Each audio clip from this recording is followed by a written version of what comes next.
wabarakatuh semuanya. Selamat siang, selamat sejahtera bagi kita semua.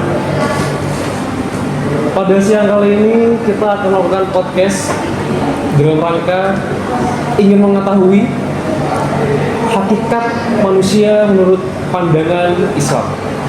Namun sebelum itu kita harus berkenalan terlebih dahulu ini dengan mbak-mbak dari Fakultas Matematika dan Ilmu Pengetahuan.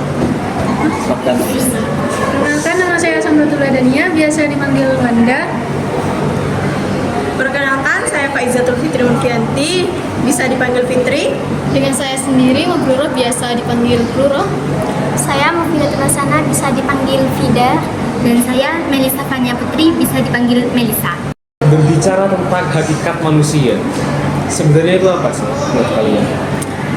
Menurut kami sendiri tentang hakikat manusia, sebenarnya itu udah pertanyaan yang sangat mendasar untuk kita yang sudah mempelajari apa manusia, bagaimana diciptakan dan segala itu sebenarnya dasar banget. Jadi untuk hakikat manusia sendiri dalam Islam itu bukan hanya manusia biologis, namun mereka juga diciptakan dengan akal yang sempurna, memiliki hati serta memiliki kebebasan dalam memilihnya. Tidak sama dengan hewan. Mereka bertindak sesuai instingnya saja. Namun manusia tersebut, manusia sendiri, mereka bertindak sesuai dengan pemikiran mereka yang dipertimbangkan mana yang baik dan buruknya. Mereka juga suatu saat nanti manusia akan dimintai pertanggungjawaban. Mengapa demikian?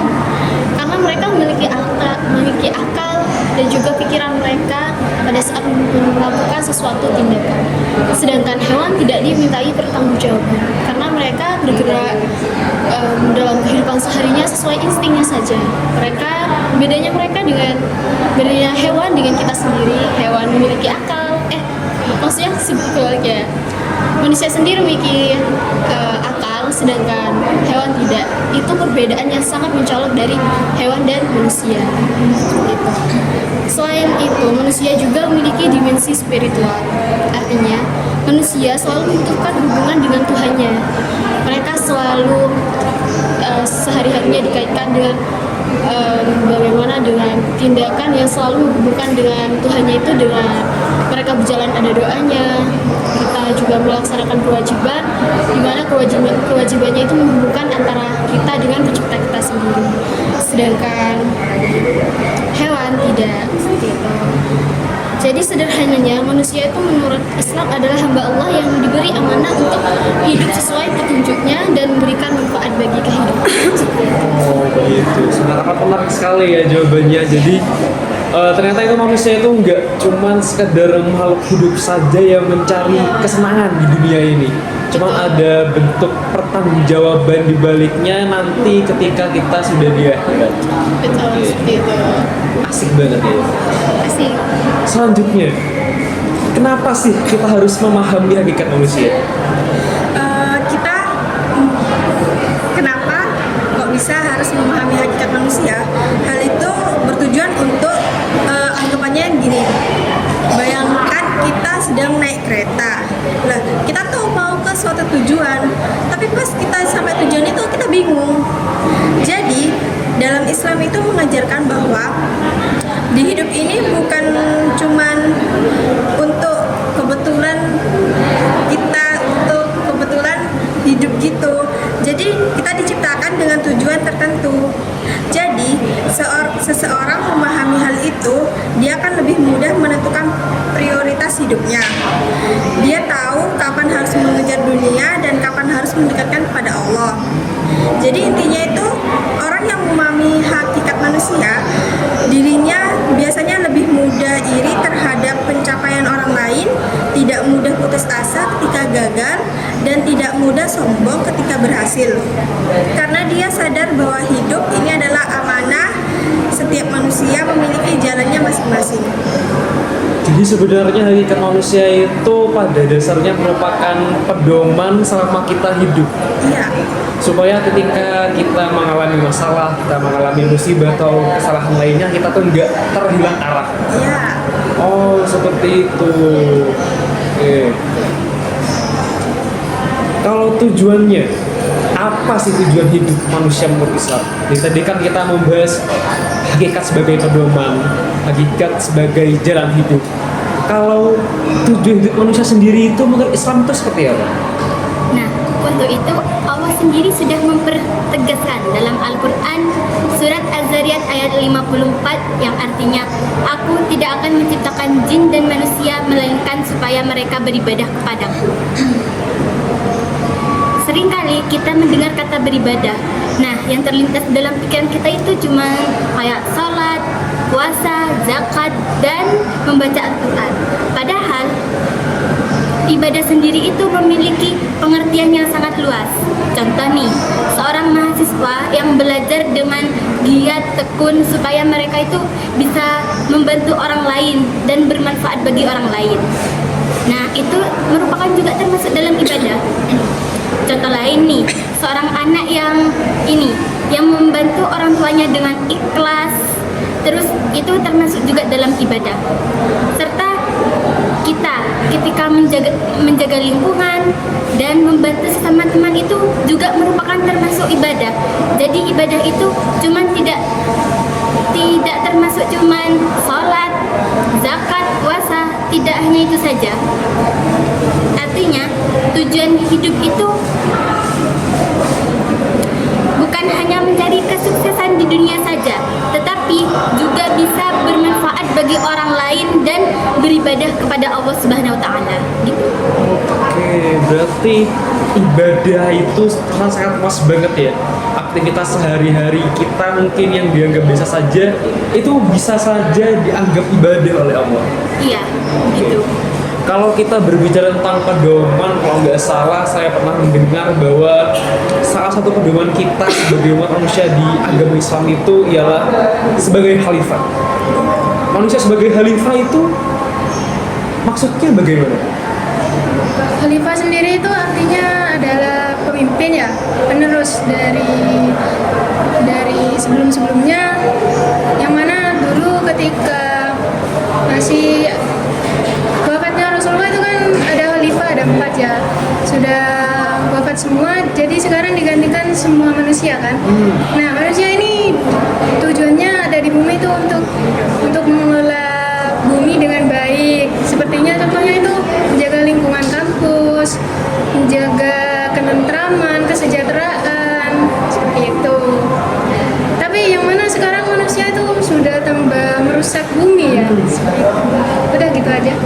Berarti konsep khalifah telah mulai pergeseran makna di mana khalifah dulu dianggap sebagai yang memimpin satu umat, sekarang khalifah sudah menjadi kesatuan, yakni untuk memimpin dirinya sendiri. Iya, betul. Oh, seperti itu. Berarti konsep khalifah ini sebenarnya sangat dekat sekali ya dengan kehidupan sehari-hari kita. Iya, dekat Gak banget. harus ngelakuin hal besar, cuman hal kecil tentu nggak apa-apa banget. Oke. Menarik sekali konsep khalifah ini. Kalau dulu kita menganggap khalifah sebagai suatu orang yang memimpin satu umat, suatu umat. Berarti sekarang khalifah telah mengalami pergeseran makna di mana mereka akhirnya menjadi hal yang baru, yakni ia memimpin dirinya mereka sendiri. Asik. Saya ingin mengangkat kasus yang dekat dengan kehidupan mahasiswa. Misalnya ada seorang mahasiswa yang sangat aktif di media sosial, hampir setiap waktu habis untuk scrolling, doom scrolling lah namanya sekarang, bikin konten atau mencari validasi lewat story WA ataupun story IG dari orang lain. Akibatnya seringkali tugas kuliah itu terbengkalai dan ibadah mulai terabaikan. Atau kasusnya itu duhur mepet asar, maghrib mepet isya, biar jadi satu. Atau kalau enggak isya yang mepet subuh. Dalam pandangan Islam ini melihat fenomena ini sebagaimana? Dalam Islam ini dilihatnya itu bagaimana? Wah, ini masalah yang sangat relevan ya, karena media sosial itu bukanlah yang salah, tapi sebagai sarana berdakwah dan mengembangkan diri. Masalah sosial ini karena munculnya itu ketika kita itu dinilai seseorang, seperti jumlah followers dan komentar itu juga membuat orang itu kehilangan jati diri. Ketika seorang itu melakukan kewajibannya sebagai mahasiswa dan sebagai hamba, berarti itu ada yang seimbang. Kalau tidak yang seimbang itu ketika tidak melakukan kewajiban begitu. Teknologi seharusnya menjadi alat yang membantu manusia menjalankan tugasnya sebagai khalifah, bukan malah sebagai menjadikan hidup manusia. Di zaman teknologi ini sebetulnya banyak mahasiswa yang relate ya dengan kasus ini. Kadang tanpa kita sadar udah ngabisin banyak waktu banget di ngabisin banyak waktu banget di media sosial, tetapi hanya berapa menit untuk belajar ataupun beribadah. Oke. Setelah pembahasan yang cukup panjang ini, kalau disimpulkan dengan satu kalimat, apa sebenarnya hakikat manusia menurut Islam? Setelah kita mengetahui bahwa pedomannya khalifah itu seperti apa, tujuan manusia itu seperti apa, dan bagaimana cara mengendalikan media sosial pada saat ini, dapat kita simpulkan bahwasanya hakikat manusia menurut Islam adalah makhluk ciptaan Allah yang diberi akal, hati, dan kebebasan memilih untuk menjalankan tugas sebagai hamba Allah dan khalifah di bumi demi meraih kebahagiaan dunia dan akhirat. Bukan hanya dunia saja, namun keduanya juga dijadikan tujuannya seperti itu. Ketika manusia memahami hakikat dirinya, dia akan hidup hanya dia tidak akan hanya mengejar dunia saja, namun juga mengejar akhiratnya dan kedepannya itu seperti apa, serta itu akan menjadi tanggung jawabnya kelak seperti itu.